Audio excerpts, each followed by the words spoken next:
Halfway through the year of 2025 is what we are. A list of games we have made. Share them with you, we will. Hi, Yoda. Yoda with alcohol. Let's go. 7 is the number we are starting with. Starting with the number 7, we are. So, my number 7 is a very meta game, and it is Tabletop Inc. You may have originally heard about it as Meeple Inc. There was a whole hullabaloo. They are now Tabletop Inc. So if you're looking for it, that is what you're looking for. This is a game where you are placing your workers around the board and collecting things to make board games.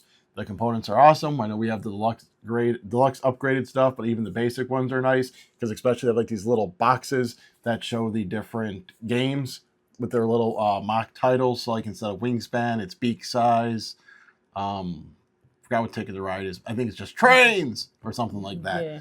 So it's really cool components. Got a little calyx. Yeah. Little mini calyx. So I will say the game is a little bit tight, we found, with the resources.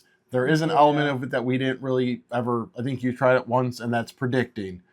But outside of that, the actual like gameplay, the components, the theme is integrated well. So it's a game that I just really enjoyed when we got it. It was one, like I said, that it ticks off all those boxes we like. We like worker placement games. You like collecting things to turn them in for things.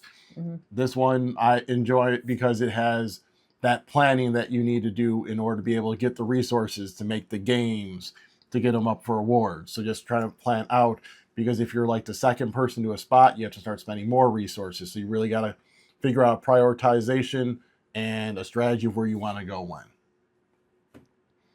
So, any thoughts on it? No, it's not in your top 7. So yeah, no, I thought it was a nice game. Cool idea, cool concept. Like you said, the components, those were really cool. The little board games, little mini board games. So I'll take this moment. I should have said this before I start saying my number 7 is any videos we have done for any of the games featured on our list. I have a playlist. I'll put it up above. It's also down below. Then, seeing as I'm talking about Tabletop Inc., I'm going to take this time to let you know they are actually launching a campaign here very shortly for an expansion called the crowdfunding expansion. And I believe they are also planning on reprinting the game. So that would be a good time to check that out. I'll put a link to that down below too, so you can check out that campaign. All right, so your number 7. So my number 7 is Finspan. So in Finspan, you are a marine researcher discovering and researching fish. Fishy, fishy, fishy. Wait, my fishy, fishy. Sorry. Anyways. Sorry, that was my imitation of a fish. Anyway, so it's from in the same vein as Wingspan. Yeah, it definitely is kind of a re-implementation. It's part of that Spanverse. So you're gonna buy the fish, place them into the appropriate zones, collect any rewards, and then you're gonna score the points for the eggs, the fish, and the schools of fish. And then obviously the most points win. The thing that I enjoyed the most about Wingspan the thing that I enjoyed the most about Finspan is that, like Wingspan, each card has different fish on it, and it has the different facts about it. So that was kind of cool to see all the different kinds of fish, because there's a whole bunch of them. One of the new things with Finspan was that the larger fish can eat the smaller fish. So you can replace your cards with larger sized fish. Yeah, so it basically helps you be able to get out more cards too, where you're not just beholden by the spots, especially because like the one area is only 3 wide. So if you want to get out more of those, as long as the fish is bigger than the other fish, you can play it on top. Yeah. And then those fish underneath that are each worth a point. So you're not fully losing them. You're just losing if they're worth more than a point. That's about it. Right. And then we got the upgraded components, didn't we? And I really liked those. Especially the squishy eggs. Yes. And then I squish it. And then I squish it. I think they're wooden the wooden wooden fish. and the wooden schools. Yeah. So those were nice. In the base game, your schools and your regular fish are on the same token, if I remember right. It's like the fish. Then when you just flip it over, and the wooden, they're different, but still really nice. And I mean, the base game components, the punch board is pretty thick because there's still stuff that we use with the punch board, like the little goals at the end of each round. That's still the same thickness punch board. So yeah, the punch board is good quality regardless. So. Just if you have squishy eggs. Yeah. They're addicting to squish. And then the other thing is that you've got columns and your diver, which is your little wooden meeple, gets to choose, and you can go down the zones to get your rewards, and you can do that multiple times. So the more cards you put down into a column, the more rewards you're gonna get multiple times. So kind of think about it like Wingspan, when you like say hatch eggs and work your way backwards. Just instead of having to do an action in order to do it, you basically are going to just choose a row and work your way down. And then the first time you actually do it, you get a bonus. So you know, it's worthwhile to do it at least once, but you are able to do it multiple times. You just don't get that last bit of bonus. So that's my number 7 is Finspan. So that was my number 9. I still enjoyed it. I mean, I like Wingspan. I like Wormspan. This probably is the third in the 3 spans for me. I wasn't a big fan of the moving the fish and then having to make the schools. That kind of just seemed like an extra element too far for me to really like the game as much as you did. But I mean, still enjoy it. Like I said, my number 9 out of 35 games. So still pretty high. Yep. All right. So now we're going to move on to number 6. All right. Number 6 is probably right now one of the harder games to get. Not really, though, because you can pre-order it. Link down below. And that is Flip Tunes from Thunderworks Games. This is a recently announced game. We did get a preview copy for them, so upfront about that. But I am glad we got it because it is a game that we really enjoy. So in Flip Tunes, you are going to be basically flipping your cards over into a 3x2 grid. They are going to generate fame. You're going to use that fame to buy more cards from the center display or to dismiss cards. So kind of like a deck builder, but this deck builder definitely focuses more on keeping your deck lean and mean. Because if it starts getting too bloated, you're not going to be getting some of the big cards. And especially some of the cards do need other cards to kind of help them work. So if you're going to bloat it too much, you're not going to get those. But basically, the game is going to, end game is going to trigger once someone generates 30 fame on their turn. You then proceed with the normal turn and then do a final flip where everyone grabs their card, shuffles up, does a final flip, and whoever has the most points at the end of that is actually the winner.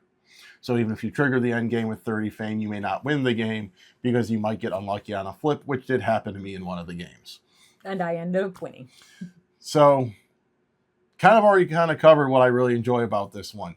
That final flip is something I do enjoy, is because if you're feeling like you are getting beaten a lot, you're going to feel like you still have a chance at that end. Yeah. So even though it did, bite me in the butt, I still enjoy that mechanic because otherwise it could feel like you're behind the 8 ball and be like, well, they trigger it, so I'm not going to be able to win. Well, you might, because you might get a better flip. Yeah, there's been many games where that's what's happened is you've gotten so far out that it's like at the end, well, what's the point? Whereas this one, like you said, you have that chance. You always feel like you're in it. All the different card abilities are really cool. There's some that are like the monkey. If it's in the top row, it climbs up to the top and gives you an extra space. There's quite a few cards that stack. One of my personal favorites is a snake, where you dismiss a card from the top of your deck and then grab one, or discard a card from the top of your deck, and then you grab one from the top of the tune deck and place it on top of the snake. That one really came in handy in my solo play, again, down in that playlist. You can see if that helped me or not, but it was really handy. So I really enjoy the snake for that like chaos element there. And the artwork is really cool. Like I said, just kind of that whole flipping the cards, and we like deck builders in general. And this is just that fun twist on it. And with everyone flipping at the same time, there's not much downtime. The only Yeah. downtime is when someone's buying from the market, and even that, you have 2 buys, and it doesn't replenish Yeah. during your turn. So like it's literally flip, grab, shuffle, flip. So it is just fast paced. So Yeah. And then with the 2-player, that one, a lot of times with 2-player games, you don't go through as much as the deck as you would with other card games. But this one has a neat mechanism that you get rid of the first card and the last card and replace those. yeah, So it's always a constant. churn at the end of every round. You'll do it. So you're burning through 2 cards, kind of simulating if you had a third player in essence, because they might buy 2 cards. So, but Flip Tunes, my number 6. And my number 6 is also Flip Tunes, which is pretty much the same reasons I liked it as Brad did. Definitely like it's I call it nostalgic art. She is from that time frame. Mm-hmm. So you've got that kind of artwork going on there. I believe right now they're calling it hose pipe, kind of the Cuphead artwork, but we kind of remember it more from like the Looney Tunes or those kind of cartoons back in the day. Yeah, Tom and Jerry, or like that. And I like the again with the card builder or deck builders, I liked using the points or the fame to be able to buy better cards, more points, better powers. Because it seems like even though the animals have the powers, this is a streamlined deck builder. Yeah. Because usually with a lot of the deck builders now, you have these cards generate buying power, and this generates attack power, this generates this extra thing, or this does this one, doesn't even let you buy cards. Whereas the main focus of this one literally is just to get the fame, to buy the cards, and hopefully win. So it consolidates everything to a streamlined experience, but still has that depth of strategy with the animal cards and how they interact with each other and trying to get those synergies there. Right. So, yeah, this is good. Oh, go ahead. This is definitely one that's when we're sitting around like, oh, we want to do something quick. You're constantly suggesting this one now. This has become that go-to where it's quick, but there's enough depth that you don't, that even though it's a quick game, you feel like you're satisfying quick game. Yeah. So that is my number 6. Flip Tunes. And we're moving right along to number 5. Five. And my 5 is a recent purchase of ours at Origins, I guess. So I'm going to be upfront. We're probably sneaking this one into 2025. On Board Game Geek, it's listed as 2024. Let me say the game. It is Biome. So it's listed as a 2024 game on Board Game Geek. But I know when I looked at the Kickstarter campaign, it was delivering like at the end of last year. So to me, it's basically a 2025 release, and that's what I'm calling it because this is my list, and I can do what I want. It's not like I'm grabbing a game from like April of last year. So Biome. What, December, you said? Yeah. So, I mean, if they were delivering to Kickstarter backers then, it might not even come into retail until January, February. So it's 2025. So Biome is a game where you are going to be building out your biome. There's 3 different habitats. There is jungle, marsh, and prairie. I did them. Yeah. And you'll be placing out the cards on there. And then every round you will activate one of those cards. And you can typically only activate a card once per game. And you're trying to either fill it up, and then you can put birds next to trees that nest. And I'm getting very convoluted with my description. The babies. But basically, you are going to be putting out cards, and those might interact some way. You have seasonal events, which is the nesting that I kind of just mentioned, the babies with you, is that if the rabbits are next to any kind of plant or tree or anything, they will nest and have 6 bunnies. If the birds are next to them and the tree shows the nest, then they'll have a nest having a designated amount of baby birdies. Then in the summer, they might get eaten by some predators, and if they're not, you need to feed them to get points. And if you can't feed them, there's a vulture that can scavenge on them and give your opponent points. And that kind of goes into what I really do like about the game, and with the actions on some of the cards, is there is a ton of player interaction in this one. Yes. I know this gets compared to Wingspan a lot. Wingspan. Wingspan a lot. I think mainly it's because you're putting out cards into habitats and using cubes to activate stuff. I personally don't see it because to me, Wingspan is an engine building game. You get those cards lined up and you activate them down the row. This one, you are activating cards once. And to me, kind of random, not randomly, but yeah, I mean, you can choose wherever you're not activating rows. In addition to that, I know there's a few cards in Wingspan, and some of the expansions kind of do it where you might interact with your opponent, or you can draw a card now. That's about it. Whereas with this one, a lot of the actions are like give your opponent cards or give them points, or right there with the predators and the scavengers, you're kind of keeping an eye on what your opponent doing. Are they going to be able to feed them? Are they not? So to me, there is much more paying attention to what your opponent's doing in this game. To me, it kind of, maybe it's because of the cards, it kind of had a more Earth feel to it. Yeah. But still its own separate game, but kind of that. Yeah, because with Earth, you're kind of doing almost the engine building again where you're activating the colors. Yeah. But I think you feel that way because the way she's been playing it, she ends up always getting a bunch of cards in her hand. And this one has a hand limit of 8, so she's always having to discard. So I think that's what really gave you that Earth feel, is the constant card drawing and laying stuff out. Yeah, card drawing, card shedding. Yeah. Yeah. And that's another thing that I like with this one is with that card discarding at the beginning of the turn is you still get resources. Yeah. So like I know you were getting annoyed that you kept getting cards and having to discard them, but it actually was a benefit because then she's having more resources in order to put out more cards. Yeah. Because yes, feeding your babies is definitely a very viable strategy to winning the game. Because some of those cards do give you a lot of points, but like a rabbit, if you can feed all 6 bunnies, you just got 12 points. Which is, I think, isn't that how I beat you, like our first game? Yeah, it's because you were constantly, I barely had anything nested. I tried going the card strategy, and you end up sneaking in with feeding everything. Yeah, I was feeding a lot of feeding a lot of bunnies and a lot of babies. But I also didn't, chicks. I think I was playing nice and didn't do any predators that game either. Yeah. So like that's the thing is, there's that viable strategy, but your opponents could offset that. And that's what I mean. There's that player interaction. Yeah. Where, you can let them go ahead and have all these young, or you can put out the predator and start feeding on some of the young so you can start taking some of those points yourself. Yeah. So I think that is, I'm not going to say it's above Wingspan for me yet, but I think that if it's anything that would push it above Wingspan for me, it would be that player interaction and feeling like you are playing it together as opposed to like, what birds do I have? What's going on my board? Kind of like also, what's going on what's going on over there? What are you doing? Yeah. You kind of got to make sure that you're.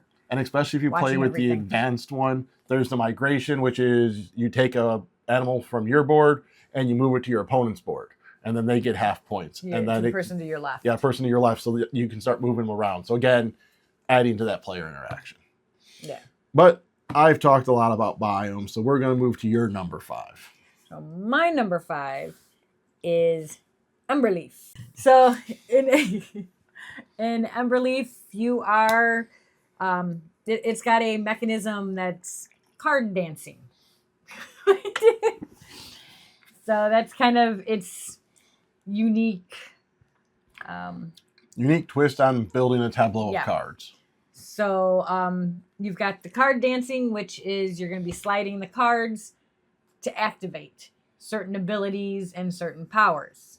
You're also going to be laying down tiles to build your cities, build up your houses. I should say you're going to build your houses to build up your cities. You've got resource management, which is you're getting the resources to build said houses, to build said cities. Or even using some of those resources to convert with some of the cards' abilities. Like some is like take this berry and get 3 wood or whatever. Yeah. And then you're limited. Beginning of the game, you can only hold 8 resources. If you build a building, you have room for 12. So it's like you said, that resource management of also making sure you're getting what you need and optimizing all that. Right. And then it's also engine building because you're going to be recruiting new heroes into your hand with the different powers and the different abilities. And some of the abilities some of the cards have abilities when they are played. Some of them have abilities when you slide them. Some of them have special powers and rewards once they are off your board. So it's always that strategic.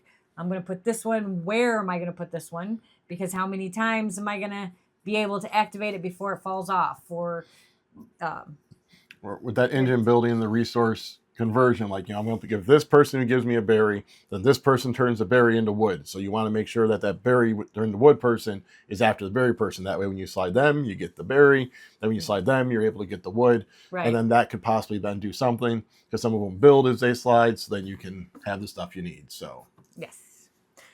So and I really enjoy the artwork. I think that the artwork is really, really nice looking. You're gonna notice I really like Pretty artwork. games. I like pretty games. I like the artwork, the cute little games. That's I'm kind of more into that. But yes, no, Emberleaf has, I would kind of say, like, maybe a little bit like Creature Comforts, maybe slightly. It's anthropomorphic animals, but they don't look exaggeratedly anthropomorphic. Yeah. Almost more like your storybook ones. Like you'd see in like Wind in the Willows. Yeah. Like the kind of like that kind of like nice, not fully nostalgic to where it looks old timey, still has that modern flair to it, but enough where it's not super sleek or anything. It's got that nice storybook. Kind of like even like Disney's Robin Hood, or so kind of like those. Yeah, kind of that inspiration. And then the components are pretty good. At least I thought so. Yeah, they're nice. I'm just trying to think because I know we got some upgraded stuff in there. I'm just trying to remember if the components we played with is upgraded. I'm pretty sure it is.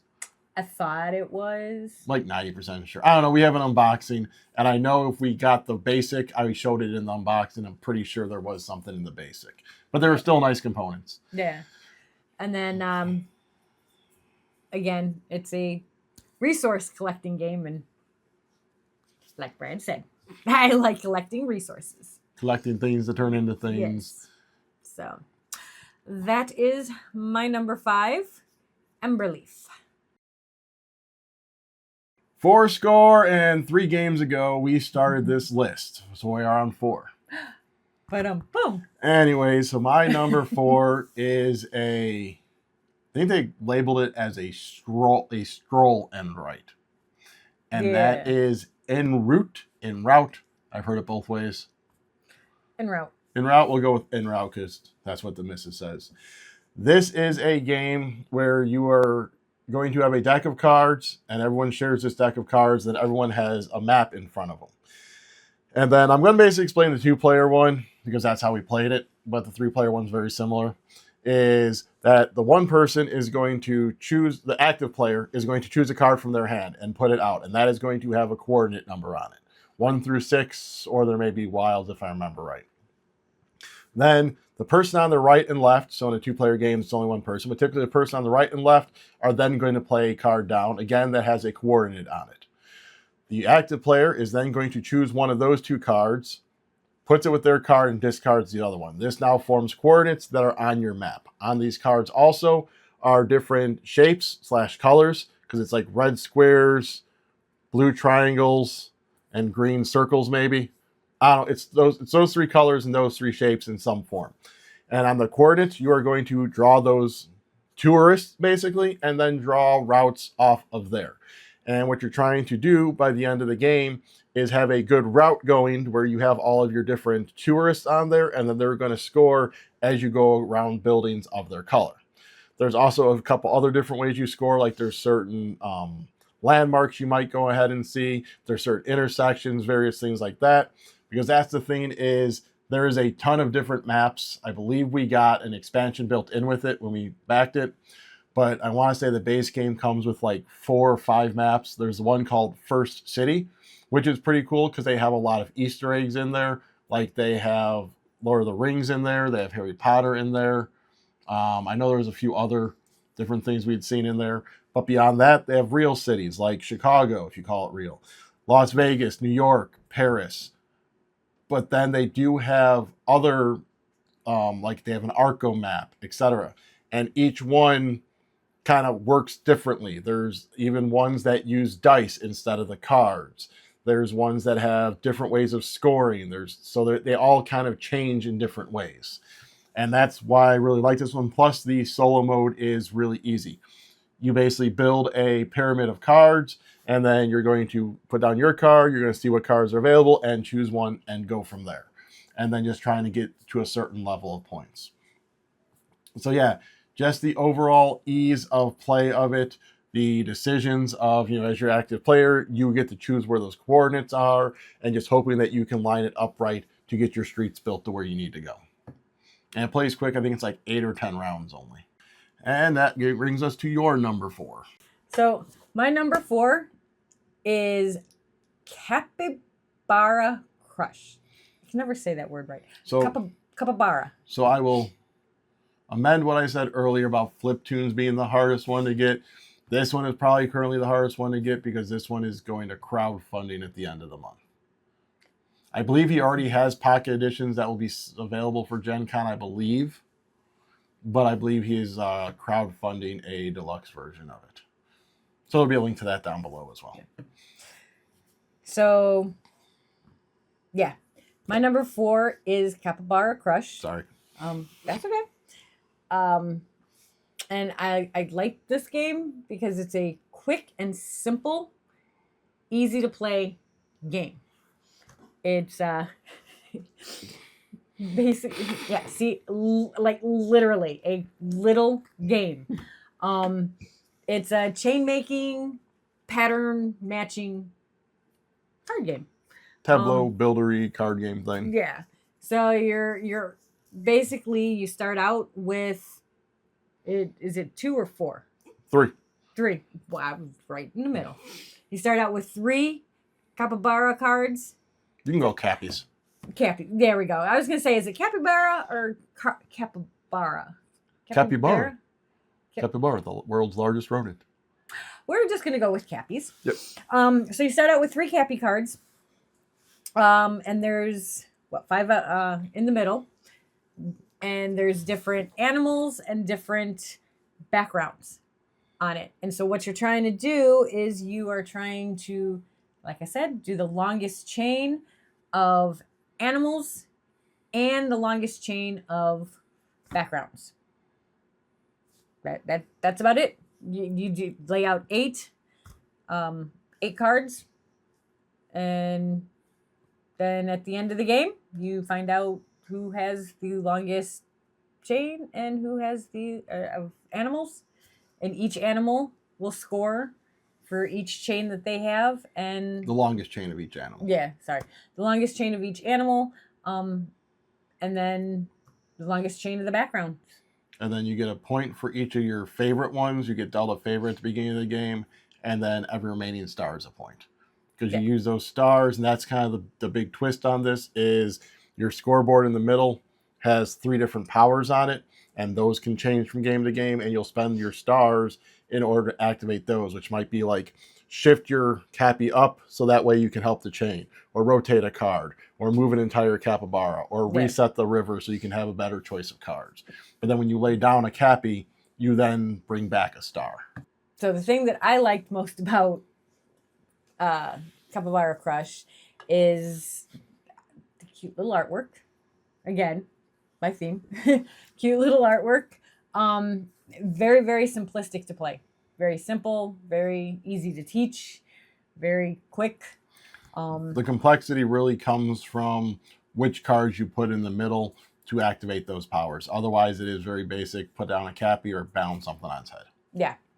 Like I said, easy to teach the rules. And it's a good family game. The youth doesn't play a lot of games with us. A lot of like the bigger, longer games. Yeah. But this is one that loves to play. Especially considering that it's Capybara. And, well, somebody's a little obsessed with capybaras. So it's nice that we're able to find a game with cappies on it. So I haven't said on the other ones. Well, I said on Finspan. This one is actually my number 12. So again, really like it. Just there's other games I end up liking more, but definitely I don't have any issue with it. Yeah.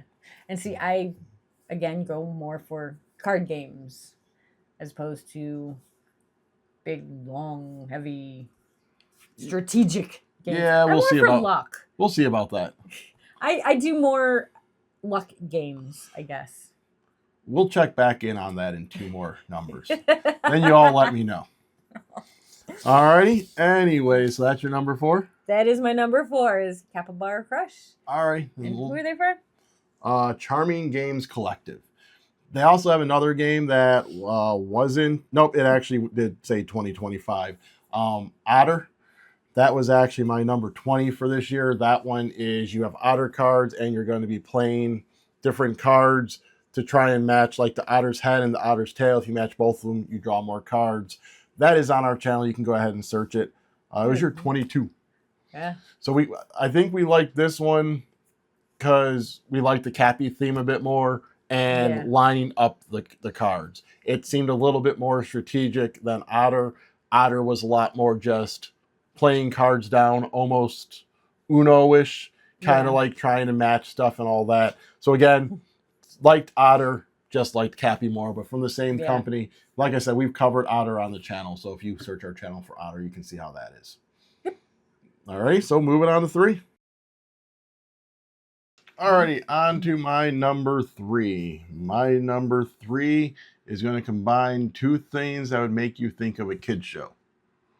And that is Dinosaurs and Train. So there's Dinosaur Train. I don't know if you remember that one. Dinosaur Train. All right.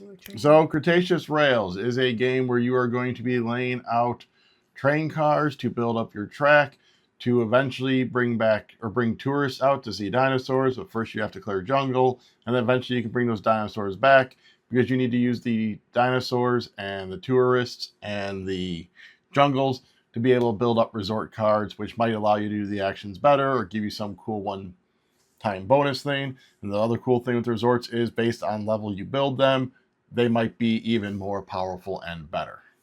So kind of a la Jurassic Park? I mean, if you're talking about just building one, I'd say more Jurassic World. Whenever people talk about building Dinosaur Park, they always go to Jurassic Park first. But Jurassic World more had the actual stuff done and built and everyone going there. That was a new one, right? Yeah. Okay. So that was one that was more like, Jurassic Park stopped before it even got started, really. So yeah. Anyways, that diversion aside, so Cretaceous Rails. And then that whole thing about when to grab stuff, that is one of the main things that I do enjoy about this one, is that you're trying to decide, because your dinosaurs are going to score points based on how far on the dinosaur track they've moved. They move on the dinosaur track by having tourists see them in the wild. So you can't grab the dinosaurs too quick because once they're on your card, they're going to score, but you want to try and push that score up. So it's that balancing act of grabbing the dinosaurs you need when you want to, or when you can grab them, but still try and push the score up. And then everything's kind of intertwined there. Like I said, with the tourists, you're going to need certain ones of those and the certain dinosaurs. In addition to that, depending on the type of game you play with it, if it's take that type of game, then someone might end up snagging your dinosaur before you can, so you do the work of clearing it off, and then someone else snags it. Fortunately, when we play, we usually divert around each other, and we haven't really gotten each other's way. But I could definitely see that being an issue, especially with more higher player counts. Yeah, and more cutthroat players. People who want that direct conflict.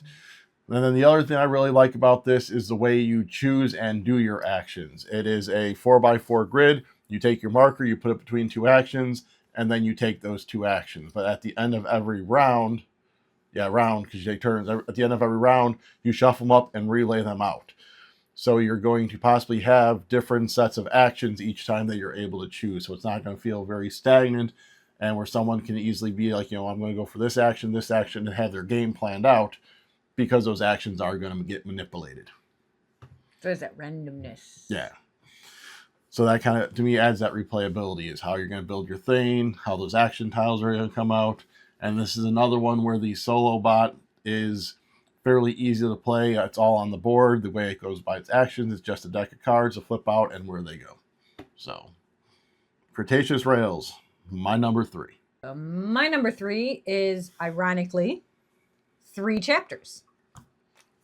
3 chapters is a trick-taking game that's based on fairy tales, different fairy tale characters. And it's not just one specific set. You've got, I don't want to say Disney characters, but you've got, yeah. You got like the Rhymes Brothers and- Grimm, you got Hans Christian Andersen, like you have all of the Yeah. classic fairy tales, like Three Little Pigs, Little Red Riding Hood, Snow White, Yeah, the Seven Dwarves, all that stuff's in there. kind of the nursery rhymes, fairy tale characters. Yeah.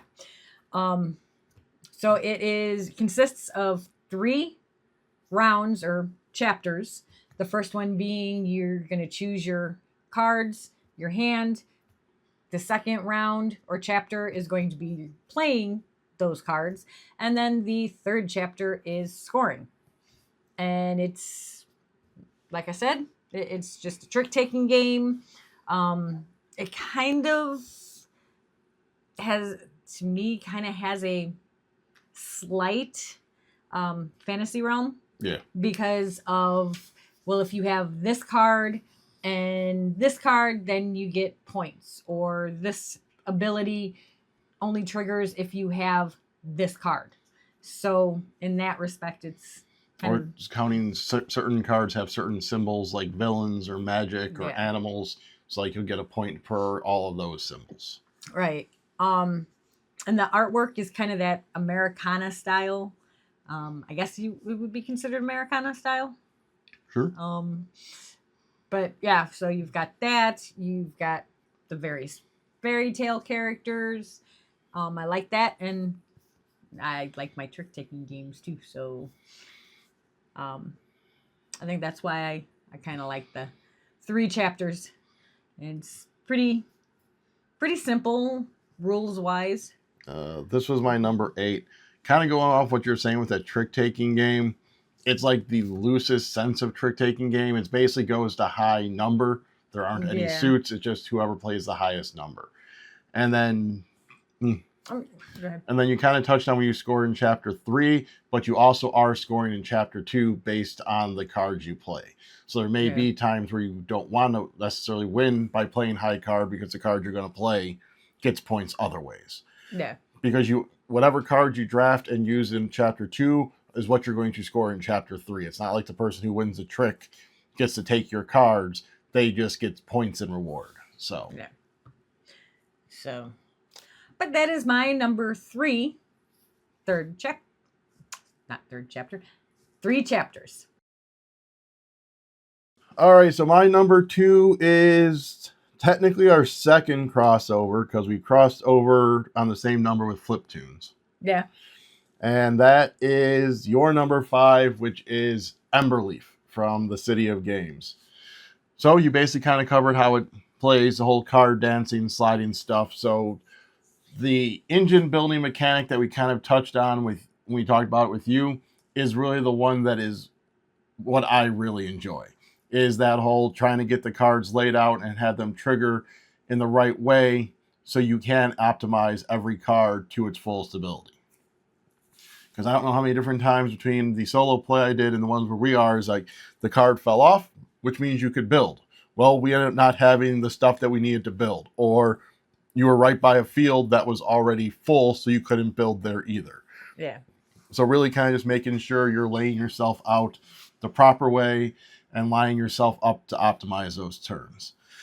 And then one thing we didn't touch on is, I know you said about building the buildings, but when you build a buildings, you home a villager. So you have the row of villagers on top, so as you're homing them, they're then themselves triggering abilities, and then that's how you get those extra hero cards you mentioned. So you can get basically 4 of those a game by homing these villagers, but then they'll start giving you points a certain way, or give you more of the favorite cards, resources. More tiles that You can put out a tile And then for home. I don't remember if you really even got into the favor cards. There's like a whole deck of favor cards, which are basically end game scoring one. And I think you can get 8 of those per game. Yeah, I really didn't do a whole lot of those. You didn't score a lot. You did grab a lot, but you end up, because Yeah. it's a lot of like, have so many things in this clearing, or, whatever one that you have the least villagers on, etc. like that. So like there's a wide, diverse deck of favor cards. Yeah, wide variety. So that's the thing with that replayability, that wide variety of the favor cards. The fact that out of the huge deck of hero cards, you're only going to get 4. And each person's starting deck is asymmetric. So you have like an A, a B, a C, a D, and an E, I think, in the base game. They have a couple of variety packs for an F and a G. I might be adding a letter, I can't remember. But you basically, each person is going to have a deck that focuses on something different. So you can always take different turns of playing the different hands. So just the amount of replayability in the box between all of those varied items. And I did double check off camera, and yes, we do have the deluxe wood bits. In the base game, those are punch board bits. Okay. Which somewhat fit better because then they fit into the squares of your inventory. But yeah, no, the base game comes with a bunch of punch board stuff, but still is the good punch board. It's not like thin, bendy punch board. So yeah. Not going to carry too much more on, seeing as you've already covered it. So we'll move on to your number 2. So my number 2 is kind of a heavier game. Going back to something I had said earlier about me liking all the small, simple, quick, light game. Yeah, luck-based, light games. My number 2 is Galactic Cruise, which is far from being a light game. In more ways than one. Yeah. It's a heavy box too. Yeah, it's got a lot of stuff. But it's essentially you are trying to build rockets. When it comes down to it, you're trying to build rockets to take people, tourists, on a cruise in outer space. The basic theme is that the CEO is going to retire, and you are competing to see who's going to be the new CEO by basically doing your rockets the best and earning the most points and stuff for the company. So, but you're taking them on a cruise. Yeah. Into outer space.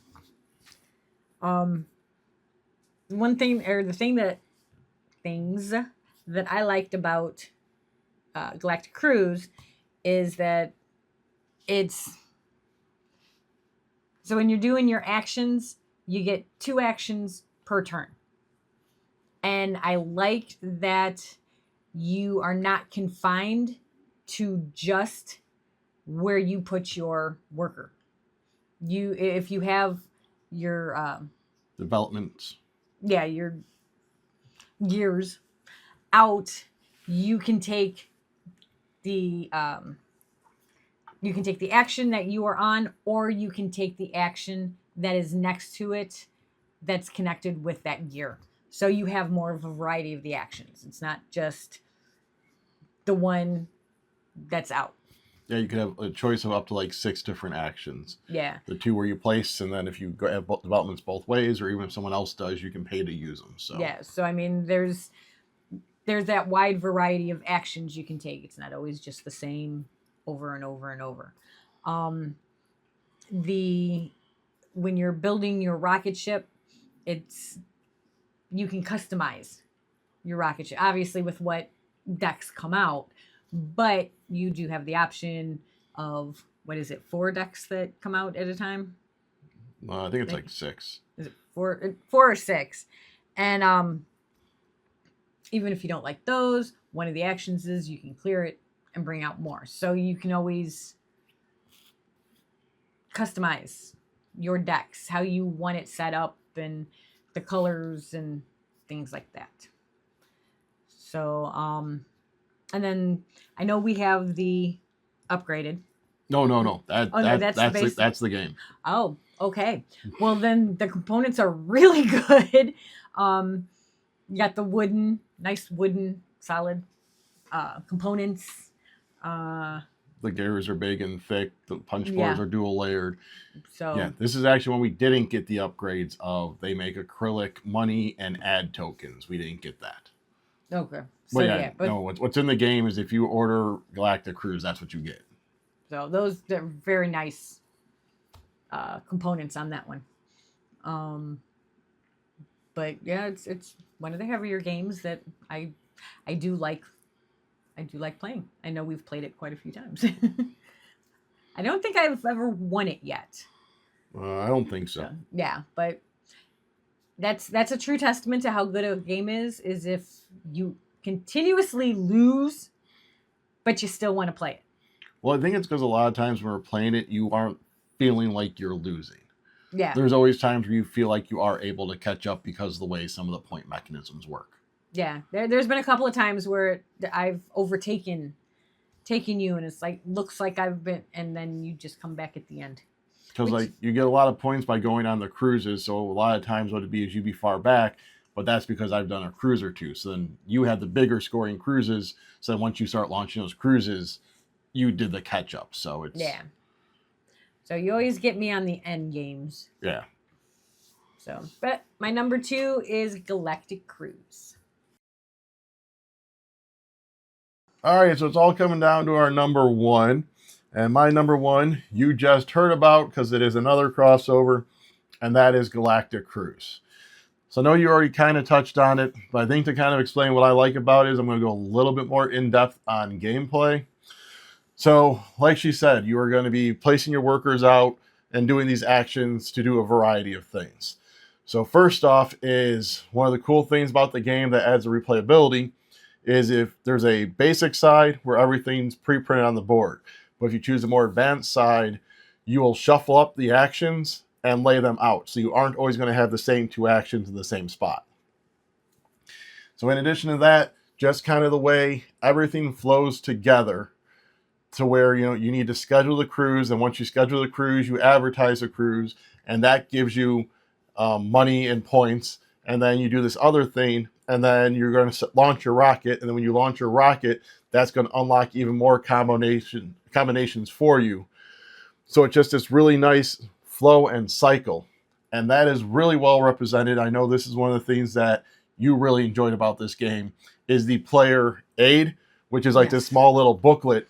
But like in the booklet, it's like one of the pages is, all right, money. What do you use it for and how do you get it? So if you're sitting there being like, I need money. All right, what are my options? You can go down the list and figure out where you need to go.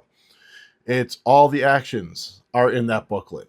The iconography is in there too. And then to launch a cruise, there's like this whole little checklist you have to go to where you actually move your little meeple on the side of your board up each step. And in the player aid, it talks about what you need to do a cruise, and then it tells you where you go to do those things. And then even in there, it references the page number in the rule book. So if you want to see the exact rule, you know exactly where to look without having to flip through it. So just from that user experience angle, this is one that, like you said, is this bigger, heavier game. But I think we played it, and then we took like a month before we played it again. And in that month time, I didn't have to reread the rule book really. Yeah. I skimmed it, but based on just how intuitive everything is, how good that employee handbook is, and how good the player boards are, I was able to discern from all of that basically how to do it. And we just had to look up a couple of like auxiliary things that we may not have done much as we played. And I have a tendency at times to forget what, like I said, the symbols mean, the iconography, whatever. That booklet was very simple, very easy to read, to understand, that you really didn't have to keep pointing out, no, that's what that does. No, that's what that does. It was all right there, easy to look at and decipher. And like we already touched on, like I said, with the whole, where do you get this stuff? That stops you from having to constantly ask, oh, I need money. Where's all the money spots? And you have to be like trying to remember everything there. Is you just have that reference so you can plan out your turn. Yeah. In addition to that, so you have your basic workers and you have your expert workers. And your expert workers you have to pay to get, and they're these bigger workers. But what's cool is each game, those ones are going to have a special power. Whether it be they can use the developments for free, or when you put them out, you get a funding bonus, or various things like that. And then even the funding bonus. So again, worker placement, you put them out. Usually when you bring workers back, not much happens. It's almost a wasted turn. In this one, as you're bringing workers back, you get a funding bonus, which is usually small, like maybe $1, maybe a point, maybe something small like that. But then it's called calling a meeting, but then you are able to do one of the actions near your development markers. So you are still able to push something forward. So that kind of gives you some stuff, and then maybe it's, you want to do one of the actions near your development, but there really wasn't anything else for you to do. So then you'll plan to call the meeting so you can do that.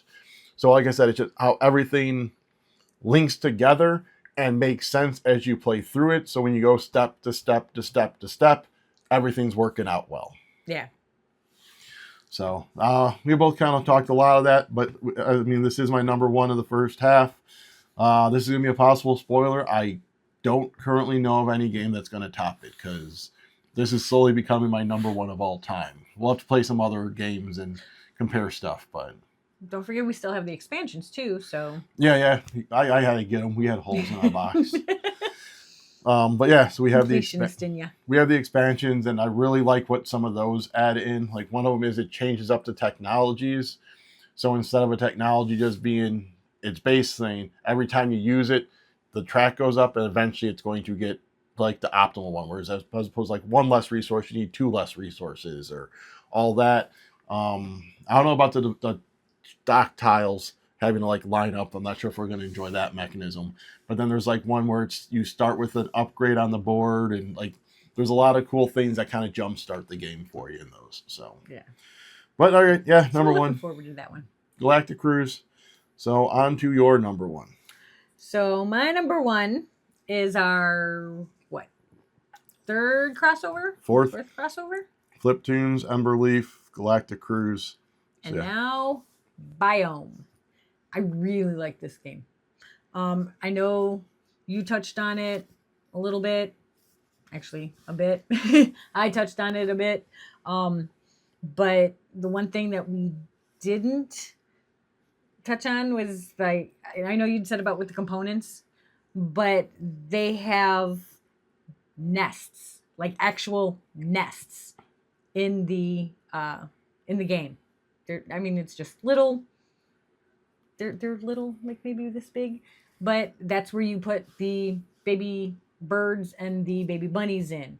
But that's kind of a cool thing. Thematic. Yeah. It helps immerse you there as opposed to just being something abstracted out. Yeah. So I like the nests. Kind of like with Wingspan, you've got all the different animals and plants, trees, things like that. And on those cards, you have some little facts about each of those.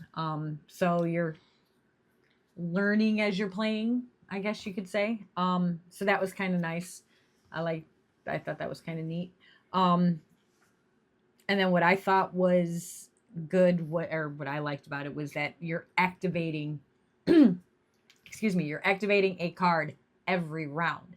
So it's not you're just putting it out and then, all right, well, I won't be able to use that until, much later or whatever. No, you put it out, and then 2 steps later, 3 steps later, maybe you can activate it right away. You can activate other ones. So it's that constant, always getting something, whether it be cards or the resource or, food. Points. Yeah. So you're always getting something. It's after the seasonal events. So you play a card, seasonal event, activate a card. I will say there's 18 spots. At most you play 12 rounds. So technically there's 6 cards you don't activate. But then if you put out predators, like they don't technically have an action. The scavengers don't have an action. Right. So it's not like every card you put out is going to for sure have an action. But you at least have that option to do them. And not being like, well, I'm never, like for Wings, like we keep comparing with Wingspan, like you're only going to activate that card if you lay eggs. Whereas this one, you can choose the optimal time to do it, because a lot of times maybe in Wingspan, you're triggering it, but nothing good's happening. Yeah. This one you can choose. Well, this is when I want to trigger this because that's going to give me the most benefit. Right. And then I just thought the whole game was very well made and thought out. Yeah, no, it helped that you would talk to the designer at Origins, and so you were able to like really. She kind of conveyed to you why she made certain decisions, why certain things, and the way that she taught it was making thematic sense of like when you do the predators, if there's not enough cover, then it's going to eat the babies because it's easier to see them. Right. And then if you didn't feed them, then they're going to die, and that's when the scavengers come and pick the bodies. So it all it's a is whole circle of life thing. So that was kind of nice. I like that. And then one of my favorites is it's a lot of drawing of cards. The deck is really big. 172, 179 cards, something like that. There's a lot of cards, a lot. So you're constantly drawing cards, and I like drawing cards. May not always be a good thing because, as you had said, you're drawing. You have to take your hand down to 8, but you could. I just like getting the cards because you have that variety. You can always, you're not stuck with, oh, well, I have these cards and I have nowhere to go with them, but they're stuck in my hand. You're always constantly cycling through. So that's always a nice thing. And you're not having to waste an action. I mean, there are action cards that let you draw cards. But yeah, that's kind of one thing I don't think I really mentioned is, with you being able to draw 2 cards each turn and you getting 2 resources each turn. If you aren't able to do something in this game, to me, it's because you caused it. Yeah. Like the game does its best to be able to give you the options of, all right, every round, we're going to make sure you draw 2 cards so you can replenish what you have in your hand if you can't do something. We're going to give you 2 resources, use them how you want, but you have that ability. Right. And then even with that slight catch-up mechanism in the second and third round is whoever's in last place gets an extra card or an extra resource. So it is kind of helping that person who may need that little extra help with the strategy or who may be getting the worst luck with the cards. It kind of gives them that extra boost. So, and then to get rid of cards, that's another thing. When you get rid of them, to get down to that 8, you're getting those extra resources. As opposed to some of the games where you have to get rid of the cards and you get nothing. Yeah. So you're always getting something. So that's my number 1 is Biome. So there you go. So that is our 7 favorite games for 2025 so far. Probably, I'm going to say maybe end of December, we'll cover the second half of 2025. And then in January, we'll encompass all of our 2025 games and rank them. Who knows? They may go up, may go down as we're playing more, as we're playing other games. Maybe we'll play one a bit more and be like, you know what? Actually, no, I do like this one more than that one. Because if you made it this far, then you'll know that I just recently did the whole new to us in June list. And some of these may have been a little higher than other ones in that list. There's like a week between the 2 lists that I made them, and we did play a couple other games more than we had before I made that list, so things did kind of maneuver around. Yeah. This one definitely, with how good the games have been so far, is definitely one. It's almost, how does that day's mood strike us? Because there's some where it's like, you know what, actually I did like playing this small card game over this one. So that's kind of why my ranking here might be a little different than if you watch that video. Plus, it's my list. I can do what I want. But anywho, I think we're going to wrap this up right now with saying if you could please go ahead. You said wrap it up with a nice little bow. So if you could head down below and hit like, subscribe, comment, let us know what your favorite game from this year so far is. You can go ahead and ring the bell, because if you're subscribed and you ring that bell, you'll be notified at the end of the year when we start doing those other lists. And between now and then, you'll be notified of the 100-ish or more videos we do between now and then. We average anywhere from 4 to 6 a week, so 20-ish a month. 6 months, 120. It's over 100. But yeah, you can be notified of all those, and maybe you can find something else you like. And speaking of finding stuff you like, if you head to Miniature Market using our link down below, you can probably find some of these games. Finspan for sure. Maybe Emberleaf. Anyways, but you can find this or other games. And if you use our link to purchase those games, we do get a portion of the sales back to this channel to help us to get more games to cover for you. All right. So with that, we're the Merry Meeples, and have fun.